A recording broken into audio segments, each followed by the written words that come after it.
You know what? Fuck intros. The gloves are off here. See,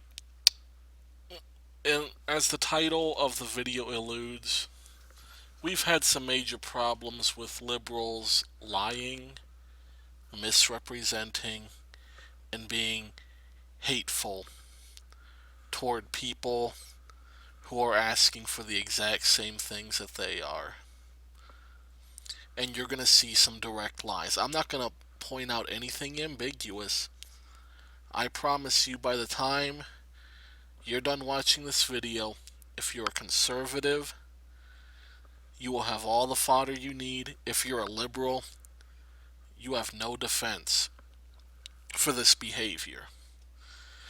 And I can link and I can quote in the description where I've seen and heard these things said, so there's no straw men, there are no logical fallacies. So, what's this before me? We're going to go with misrepresentation number one. Republicans are for war with Iran.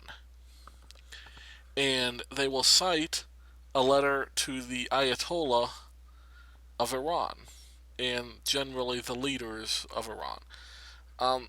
So, I'm going to blow this up for you. We're going to read this, and I'll tell you what, here's a little challenge for you liberals. Point out to me what part of this is hostile. Point out what part of this alludes to war, threat of force, about force of any kind, about military strikes, about the military period. So, we're going to read this aloud. An open letter to the leaders of the Islamic Republic of Iran. It has come to our attention while observing your nuclear negotiations with our government that you may not fully understand our constitutional system. Thus, we are writing to bring to your attention two features of our Constitution: the power to make binding international agreements and the different character of federal offices, which you should seriously consider as negotiations progress. First, under our Constitution, while the President negotiates international agreements, Congress plays the significant role of ratifying them. In the case of a treaty, the Senate must ratify it by a two-thirds vote. A so-called congressional executive agreement requires a majority vote in both the House and the Senate, in parentheses, which, because of procedural rules, effectively means a three-fifths vote in the Senate.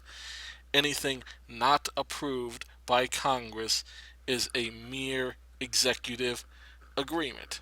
Second, the offices of our Constitution have different characteristics.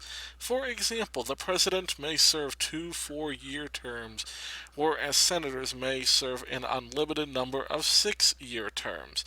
As applied today, for instance, President Obama will leave August in January 2017, while most of us will remain in office well beyond that, perhaps decades. What these two constitutional provisions mean is that we will consider any agreement regarding your nuclear weapons program that is not approved by the Congress as nothing more than an executive agreement between President Obama and Ayatollah Khamenei. The next president could revoke such an executive agreement with the stroke of a pen, and future Congresses could modify the terms of the agreement at any time. We hope this letter enriches your knowledge of our constitutional system and promotes mutual understanding and clarity as negotiations progress. Again, anything about war? Anything? I didn't think so. Okay, so here we go. We have misrepresentation number two. Indiana is now discriminating against people with a quote unquote anti gay law.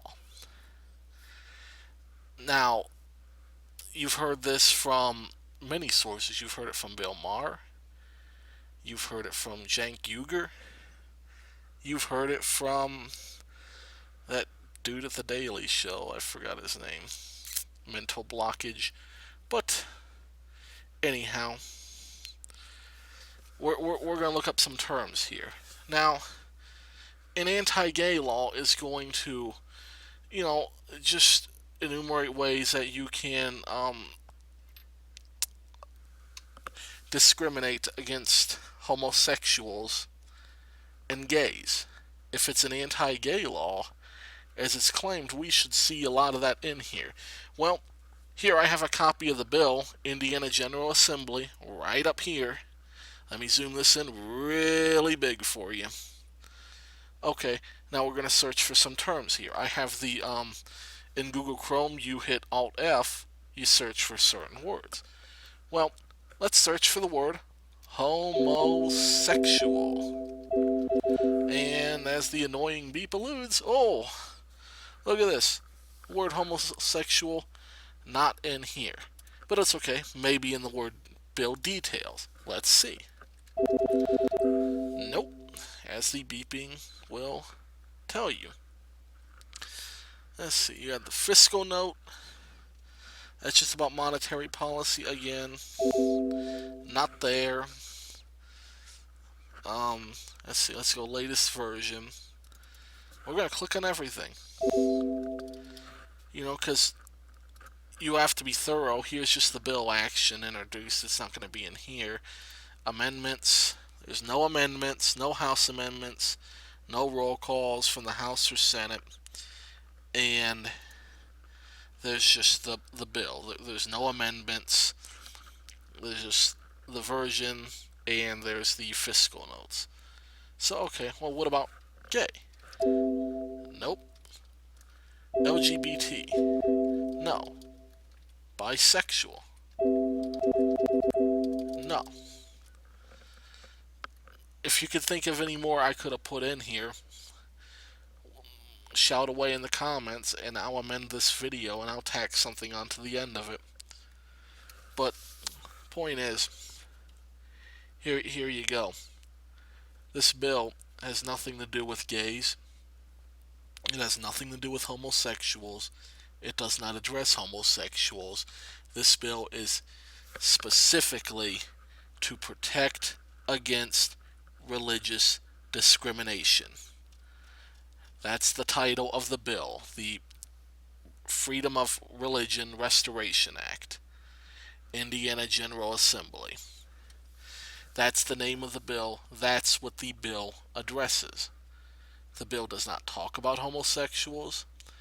It does not talk about discriminating against gays. All it's saying is that people have the right to practice their religious freedoms. And yes, that could include refusing a homosexual activity. Now, you can't refuse somebody just because they're gay. That's another thing.